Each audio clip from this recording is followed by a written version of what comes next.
아가서라고 하는 내용은 언뜻 보면 사랑 이야기입니다. 구구절절 사랑이 넘쳐나고, 그래서 학생 때, 청년회 때 아가서의 말씀을 인용해서 사랑의 편지를 쓰는 사람들이 참 많았어요. 특별히 교회 다니는 청년들은 이 아가서에 있는 말씀들이 너무 매력적이고 시적이잖아요. 시적인 이런 표현들이 내가 이렇게 시를 잘 쓰지 못한다면 더없이 좋은 식구가 되니까 편지 쓸 때 많이 인용을 했다고 합니다. 말씀드린 것처럼 아가라고 하는 그 말도 사랑이라는 말이에요. 하지만 솔로몬이 지은 시라고 하면서 우리가 앞에 전도서를 살펴보고 마찬가지로 시입니다.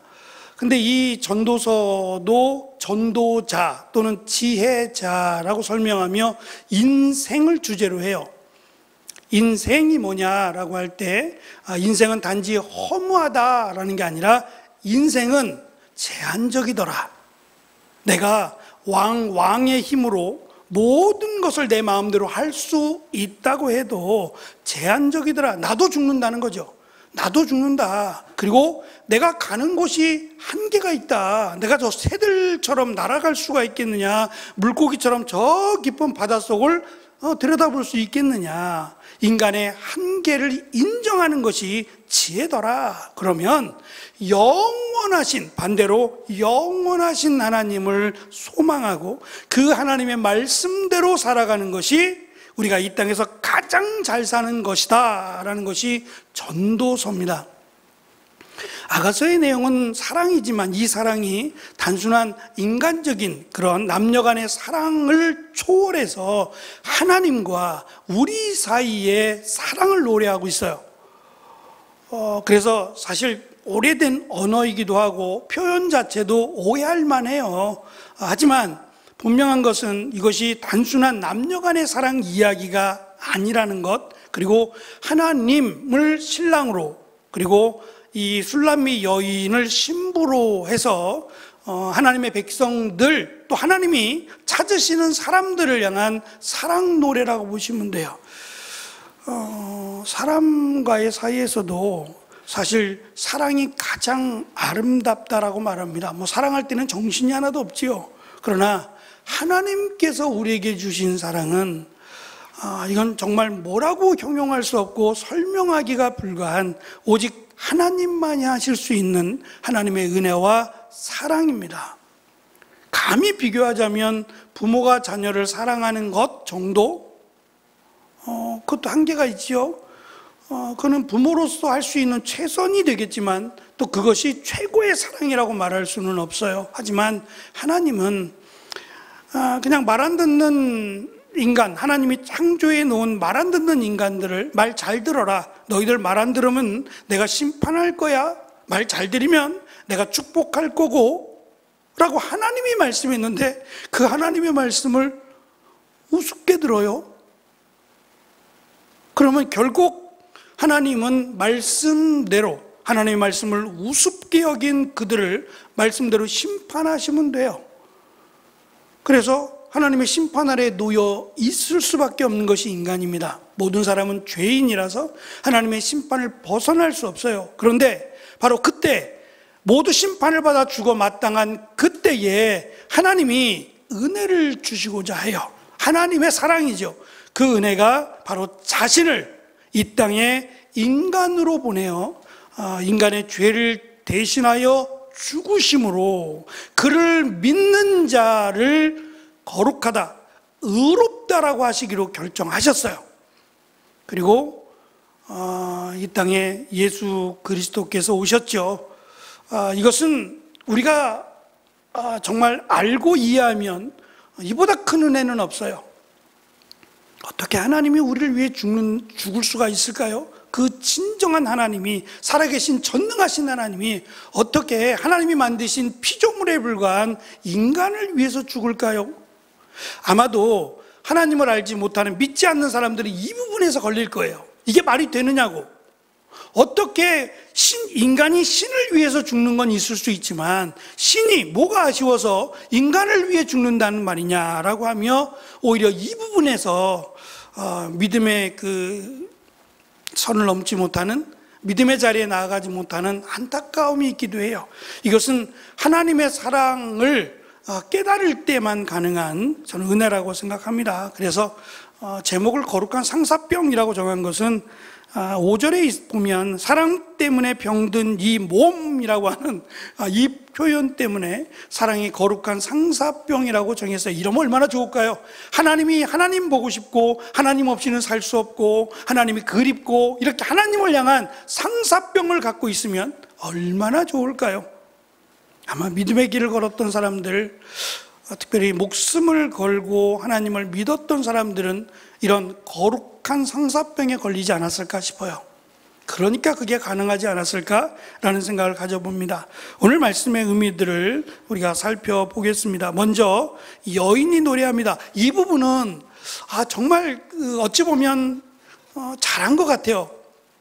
개역성경이나 개역개정성경에는 이렇게 앞부분에 여자, 남자, 합창 이런 부분이 없어요. 없다 보니까 1절을 누가 말했지? 만약에 남자가 있다면 나는 샤론의 꽃 골짜기의 백합화라고 한다면 나라고 하는 남자가 지금껏 살펴본 대로 하나님을 상징하잖아요. 그러면 이 하나님을 상징하는 표현 샤론의 꽃 골짜기의 백합화라고 한다면 그 의미가 하나님의 거룩함과 관련이 있어야 돼요. 근데 반대로 신부 또는 여자라고 소개하니까 신부 또는 하나님이 찾으시는 사람, 하나님의 백성 이렇게 본다면 이것은 오히려 반대일 가능성이 높습니다. 여자라고 돼 있으니까요. 나는 샤론의 꽃 골짜기의 백합화라고 노래합니다. 샤론은 평온이라고 하는 것을 의미하고 팔레스틴 서쪽의 갈멜산 남쪽으로 요파까지 뻗은 지중해 해안 평야를 가리킵니다. 이것은 아름답고 비옥한 목초지로 양들이나 소들이 관리하기 좋은 지역이라고 합니다. 히브리 성경은 샤론의 수선화라고 기록이 되어 있고요. 영어로는 샤론의 장미라고 되어 있어요. 왜 이렇게 되어 있냐면 이게 킹 제임스 버전부터 시작이 됐어요.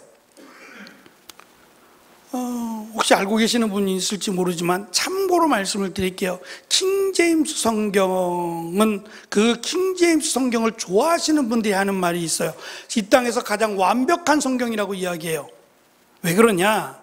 우리 성경을 읽다 보면 없음 이런 게 있어요. 성경 읽다 보면 없음 있죠. 그러면 24절 말씀이 있고 25절 없음, 26절이 가면 25절, 저랑 여러분이 교독할 때 어떻게 해요? 제가 24절을 읽었어요. 그럼 25절 없음이에요? 그럼 없음이라고 읽어요? 아니면 제가 그냥 26절을 또 읽어요? 난감하죠? 난감해요. 아니 뭘 해도 상관은 없는데 난감해요. 이게 왜 없을까? 아니 다 있는데 요 한 절만 왜 없을까? 궁금하기도 할 거고 이거 뭐가 문제가 있는 거 아니야? 라고 생각할 수 있어요. 사본학이라고 하는 과목이 있어요. 신학교 때 배우는 6학기 중에서 한 학기의 과목 가운데 사본학이라고 하는 과목이 있습니다. 이 사본학을 배우는 이유는 성경의 사본들, 원본은 없고요. 성경의 사본들이 많은데 이 사본들이 어느 것이 더 하나님의 말씀에 가깝냐라는 게 굉장히 중요해요. 그 자칫 잘못된 사본을 택하게 되면 엉뚱한 말씀이 우리에게 들어오게 돼요. 그래서 전문가들, 성경을 연구하는 사람들이 이 부분을 굉장히 중요하게 여기고 그래서 새로운 성경을 연구하다가 새로운 내용이 나오면 이것을 첨부하거나 수정해서 성경을 발간하기도 해요. 그 첫 번째 기준이 뭐냐? 사본학에서 가장 권위 있는 성경이 뭐냐라고 말하면 가장 오래된 성경이에요. 가장 오래된 성경이 가장 권위가 있고요. 또 가장 오래가 될수록 덜 완벽해요. 예를 들면 말씀드린 이제 오랫동안 보관할 수 있는 그런 보관 방법이 많지 않다 보니까 이 뭐 양가죽에다 쓰기도 하고 나중에는 파피루스라고 하는 갈대나무로 비슷한 종이죠. 대신 이제 두껍고 끊어지기가 좋아요. 이 파피루스라고 되어 있는 게 지금처럼 이렇게 뭐 부드러운 종이가 아니라 딱딱해요. 그러다 보니까 시간이 지나면 훼손되기가, 파괴되기가 쉬운데 글씨를 쭉 썼는데 그 부분이 훼손되어서 먼지가 끼거나 뭐 이렇게 이상한 뭐 짐승들이 뭐 어떻게 해서 오물이 묻어가지고 그 부분이 사라지게 되면 알 수가 없어요. 그럼 없음이에요. 그렇게 해서 없음이라고 하는 것들이 생깁니다. 그래서 있으면 좋겠죠. 완벽하게 있으면 좋겠지만 알 수 없는 부분들이 생기면 없음이라고 표시할 수밖에 없어요. 그래서 가장 권위 있는 헬라어 성경을 2세기 때 성경으로 봐요. 2세기 때 발견된 성경, 알렉산드리아 사본이라고 그러는데, 이 이집트의 알렉산드리아라고 하는 도시가 있었어요. 이 도시가 물속에 완전히 잠겨버렸는데, 알렉산더 대왕이 이렇게 정복하면서 자기의 이름을 따서 이 이집트의 수도 중에 하나를 알렉산드리아라고 이름을 붙였고, 여기에 아주 큰 대형 도서관이 있었대요. 여기에 있는 세계 모든 책들을 다 욕심이 있어서 그때 그 이집트의 왕이 세계 모든 책을 내가 소장하겠다 그러면서 하여튼 책이란 책은 다 긁어다 모았대요. 그 알렉산드리아라는 도시의 그 도서관에다가 세계의 모든 책들 알지도 못하면서 하여튼 세계의 모든 책들은 다 이렇게 모아서 수집을 했답니다. 근데 이스라엘 백성들이 포로로 끌려가면서 이집트로도 많이 끌려갔어요. 끌려가면서 1세대, 2세대, 3세대로 지나가면서 히브리어를 잊어버려요. 잊어버리겠죠, 당연히. 잊어버렸는데 구약 성경이 이들이 이제 수집을 하면서 구약 성경을 수집하게 되는데, 이 구약 성경을 읽을 방법이 없는 거예요. 구약의 언어, 히브리어를 아는 사람이 없으니 요청을 했어요. 이 왕이 이스라엘에게 편지를 보내서 당신들 중에 히브리어에 능통한 사람 좀 보내달라. 보내줘서 이것을 좀 지금 우리들이 사용하고 있는 헬라어죠. 헬라어로 다시 번역을 해줬으면 좋겠다라고 요청을 해요. 그래서 12지파에서 각 한 명씩 언어에 능통한 사람 한 명씩을 보내게 돼요. 6명씩 보내게 됩니다. 한 지파에 6명씩 보내서 72명이 되는데 그냥 70인역이라고 부르게 돼요. 그래서 구약에 있는 성경을 헬라어로 바꾼 게 이 70인역이 되는데, 어쨌든 그렇게 해서 이제 구약 성경을 읽게 됩니다. 이 킹제임스 성경은 2세기 알렉산드리아 사본이 2세기라고 말씀을 드렸고, 이 킹제임스 성경은 6세기에 발간된 헬라어 성경을 참고했어요. 단점이 뭐냐면 문제점이라고 할 수 있는데, 이 문제가 자기들이 채워 넣었어요. 예를 들면 마태, 마가, 누가, 요한복음을 우리가 마태, 마가, 누가복음을 공간복음이라고 불러요. 이것은 비슷한 내용들이 많이 나온다는 얘기예요. 비슷한 내용들을 살펴보고, 마가복음에는 이 내용이 이렇게 갔으니까 여기서 갖고 와야지 라고 하며 마태복음에 비어있는 그 부분을 마가복음이나 누가복음에서 채워왔어요. 가지고 와서 거기다 집어넣었어요. 그렇게 채워놓고서는 완벽한 성경이래요. 완벽하지도 않을 뿐만 아니라 이것은 6세기 사본이에요. 비잔틴 사본이라고 부르는데, 그러니까 6세기 사본은 권위적이지 않아요. 이걸 모르면서 자기들은 권위 있는 성경이고 완벽한 성경이고, 아닙니다. 우리 성경이 차라리 낫습니다. 우리 성경은 2세기에 있는 그 알렉산드리아 사본을 가지고 시작을 한 거예요.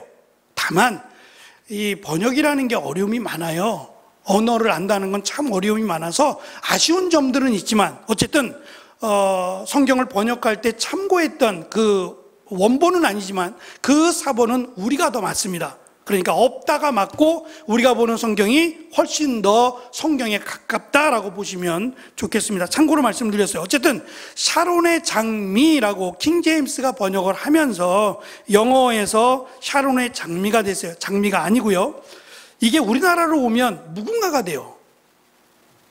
이 꽃이, 샤론의 꽃이라고 하는 이 꽃이 우리나라의 꽃으로 보면 무궁화 꽃이에요.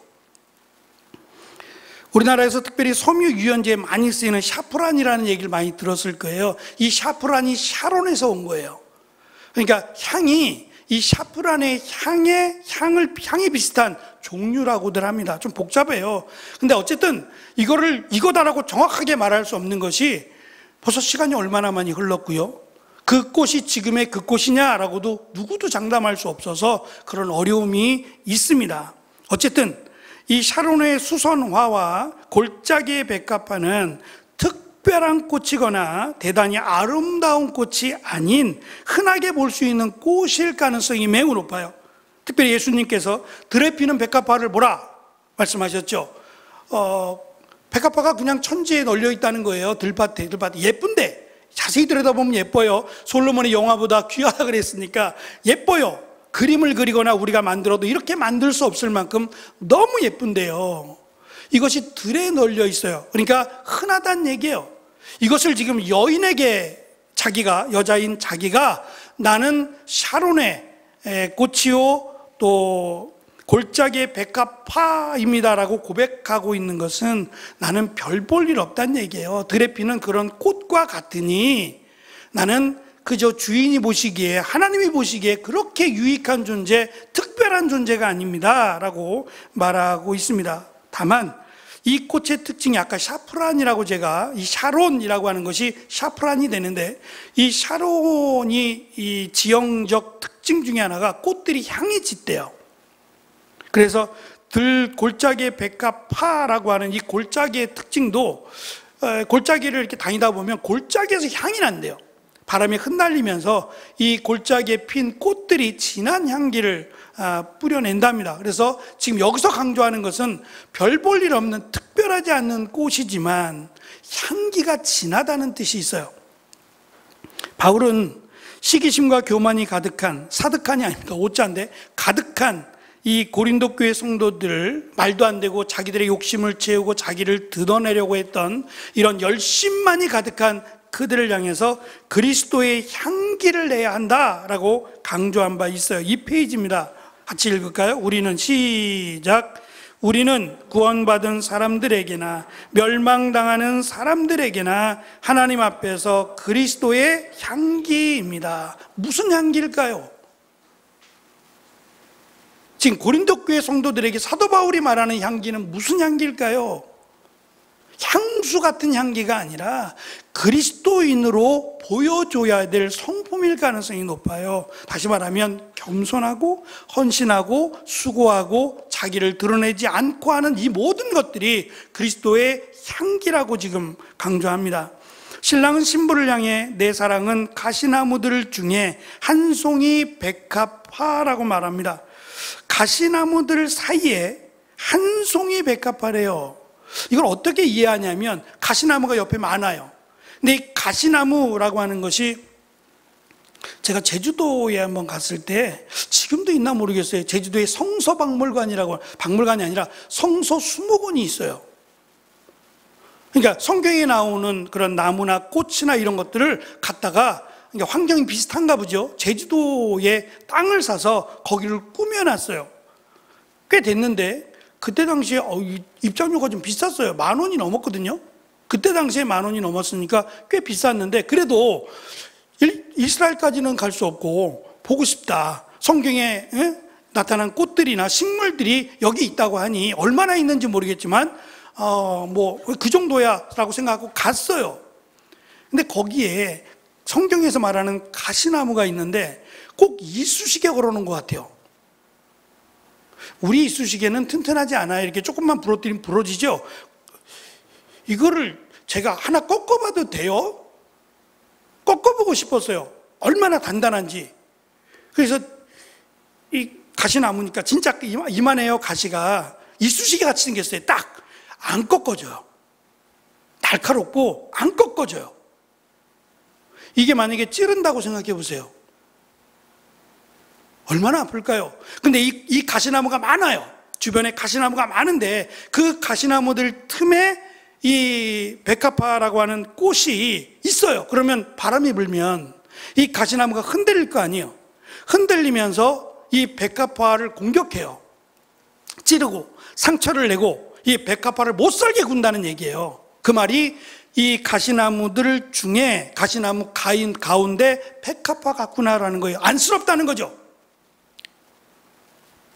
그러니까 가시나무들 사이에서 이 백합화가 얼마나 힘들고 얼마나 고통스럽겠느냐라는 것을 지금 말합니다. 가시나무는 구약 성경에서 악행자나 이스라엘의 적을 이 가시나무로 표현합니다. 에레미야 4장 3절에서 가시덤불, 곧 죄악 참된 삶의 장애가 되는 것들을 가리킵니다. 여호와께서 유다와 예루살렘 사람들에게 이렇게 말씀하셨다. 묵은 땅을 갈아라. 가시덤불 속에 씨를 뿌리지 마라고 말씀합니다. 이 가시나무 가운데 백합화가 있다는 것은 여인의 독보적인 존재감을 뜻하긴 하지만 그 여인이 고난 가운데 있음도 의미합니다. 여인의 삶은 순탄하지 않습니다. 그러니까 하나님을 믿는, 하나님을 사랑하는 사람들의 삶은 순탄하지 않다는 얘기예요. 오히려 믿지 않는 사람들이 이 여인을 보호하는 게 아니라 가시나무로 찌르고 상처를 내고 없애려고 한다는 거예요. 곳곳에 인생의 피부를 찌르고 괴롭히는 가시들이 있습니다. 백합화는 그 자체로도 향기로운데 꽃잎이 찢어지면 더 짙은 향기를 뿜어낸다고 합니다. 여인은 신랑을 향해서 다시 노래합니다. 당신은 살림 속의 한 그루 사과나무 같고 내 위에 펄럭이는 깃발 같은 그대의 사랑이라고 고백합니다. 사과나무 이미지가 강조하는 것은 그 나무 그늘과 열매 때문인데, 그늘은 태양의 빛과 열기를 차단하는 어떤 사물의 그림자를 의미하는 것으로 육체의 쉼과 마음의 안식을 상징해요. 많이 힘들 거예요. 그때 그늘로 나를 보호해주고 나를 덮어준다라고 하는 그런 의미예요. 예수님은 이렇게 말씀하십니다. 나는 마음이 온유하고 겸손하니 나의 멍에를 메고 내게 배우라. 그리하면 너의 마음이 쉼을 얻으리니 라고 말씀하셨어요. 이게 앞뒤가 안 맞아요. 멍에를 매래매요. 멍에라고 하는 건 짐이에요.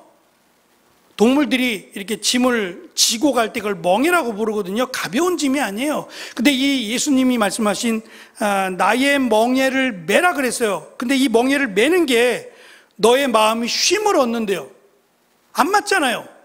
멍에를 매면 힘든데, 힘들고 피곤하고 이 멍에 좀 벗어버렸으면 좋겠는데 하지 않겠어요? 근데 마음에 쉼이 생긴대요. 무슨 말이에요? 예수님을 믿음으로 우리에게는 이미 믿는다는 것만으로 핍박과 환난은 정해졌어요. 핍박과 환난이 주어져서 그것이 멍해가 됩니다. 그러나 예수님을 믿으면 우리에게는 이 세상이 줄 수 없는 진정한 평안이 생겨요. 그것이 쉼이라고 말씀하세요. 이 세상 사람은 목숨을 담보로 우리를 괴롭히고 죽이려고 해요. 너 믿으면 죽을 거야. 예수님 부인하면 살고 라고 하는 말로 예수님을 믿는 그 자체가 우리의 멍해가 되지만 결국 이 멍해를 짊어지고 가는 자들은 구원에 이르게 됩니다. 그것을 믿음으로 우리는 이해를 해야 돼요. 그늘은 또한 보호를 상징합니다. 신랑은 신부에게 보호의 그늘이 되어주고 그녀를 종으로 부리던 자들, 그녀를 멸시하던 사람들, 아까 가시나무들과 같은 사람들, 그들이 이제 그녀를 함부로 대하지 못하는 이유가 그녀가 하나님의 신부가 되었기 때문이에요. 시편 121편 5절입니다. 같이 읽을게요. 시작. 여호와는 너를 지키시는 이시라. 여호와께서 내 우편에서 내 그늘이 되시나니. 이게 단순한 그늘일까요? 하나님이 그늘만 되어 주실까요? 사과나무의 열매가 상징하는 것은 달콤한 사랑이에요. 더군다나 이 갈증이 심한 곳이에요. 이 갈증이 심한 곳에서 이런 단 열매가 힘이 되고 영양 보충이 됩니다. 꿀송이보다 단 음료가 될 거예요. 그러한 사랑을 나에게 주신다고 고백합니다. 특별히 예수님께서 내 안에 거하라. 지금 그 4페이지에 있는 말씀, 요한복음 15장 5절 말씀이 우리 2025년 표인 15장 4절 말씀과 연결된 말씀이에요. 같이 읽어볼게요. 4페이지. 나는 포도나무요. 시작. 나는 포도나무요. 너희는 가지다. 사람이 내 안에 있고 내가 그 안에 있으면 그는 열매를 많이 맺는다. 그러나 나를 떠나서는 너희가 아무것도 할 수 없다. 열매를 맺을 수 없어요. 이것이 세상적인 열매는 모르겠지만 이 구원의 열매, 성령의 열매는 맺을 수 없어요. 그런데 이 열매를 주신다는 거예요. 하나님을 믿고 성령이 우리 안에 거하면 하나님이 그러한 열매들을 통해서 하나님의 일을 감당할 수 있는 은혜도 주시고, 제가 그 말씀 드리잖아요. 사도 바울이 이제 로마에 도착했고 죽을 건데요. 사도 바울이 예수님을 믿는 순간 그의 인생이 완전히 바뀝니다. 인생이 바뀌었다는 얘기는 자신의 소망이 달라진 거예요. 이 땅에서 명예롭고 잘 살고 사람들에게 존중받는 그러한 삶이 아니에요. 주를 위해 살겠다는 삶이거든요. 그래서 고난을 당하고 매를 뭐 수차례 맞고 죽을 만큼 매도 맞고 사람들로부터 무시당하고 괴롭힘을 당했어요. 그래서 어떤 이들은 사도 바울은 제대로 걷지 못했을 것이다 라고 말을 해요. 매를 워낙 많이 맞아가지고 나이가 얼마인지 모르겠지만 골병 들었단 말을 해요. 그래서 걷는 것도 제대로 못 걷고 심지어는 이 발작 증세요 이런 것도 있을 것이다. 뭐 안질이나 간질 이런 것도 있다고 얘기들 해요. 그럴 수 있어요. 워낙 고통을 많이 당했고 매를 맞았으니까 그럴 수 있다고요. 그러나 사도 바울은 한 번도 원망한 적이 없을 거예요. 왜요? 그 기쁨을 아니까요. 진정한 기쁨이 무엇인지 아니까요.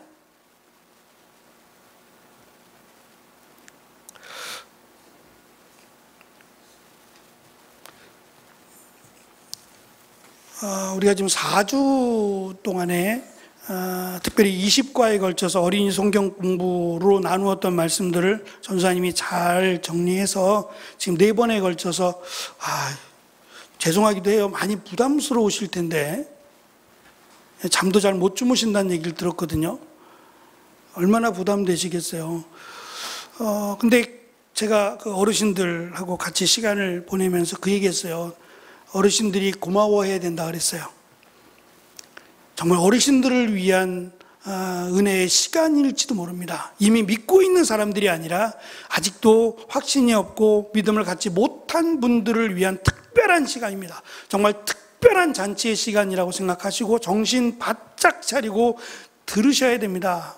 뭐 모르면 물어보시고 했더니 조중혜 집사님 반은 듣겠고 반은 이해력이 조금 늦으셔서 그렇고 들리는 게 귀가 조금 안 좋으시니까 반은 듣겠는데 반은 이렇게 흘려듣는 거예요. 못 들으신대요.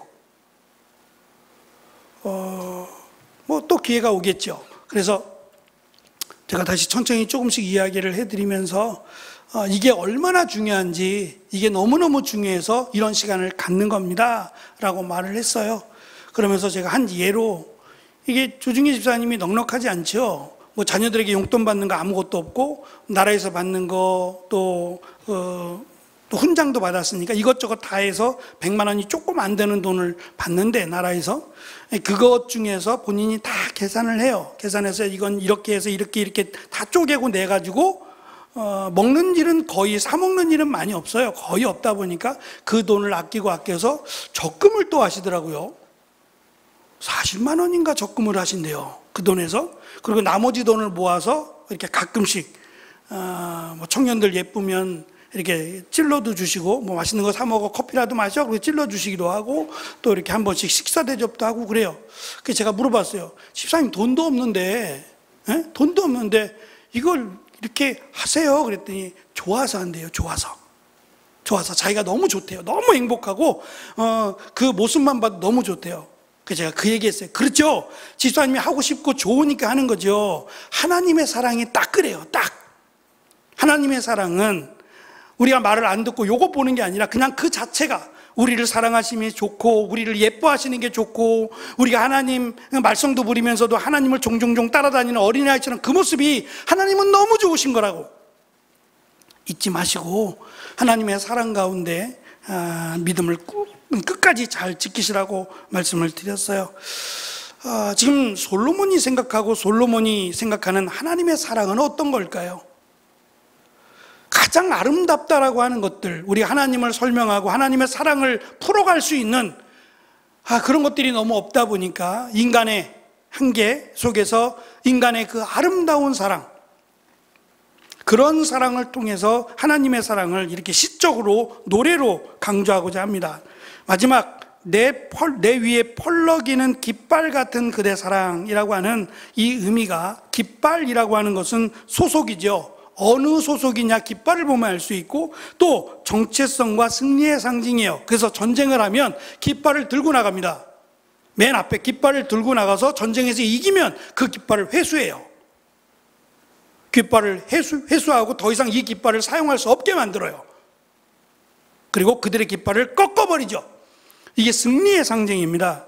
깃발이 신부 위에 있다는 것은 그녀가 신랑에 의해 완전히 정복된, 그러니까 신랑의 말에 무조건 복종하는 관계에 있고 신랑에게 속한 존재를 의미하는 표현입니다.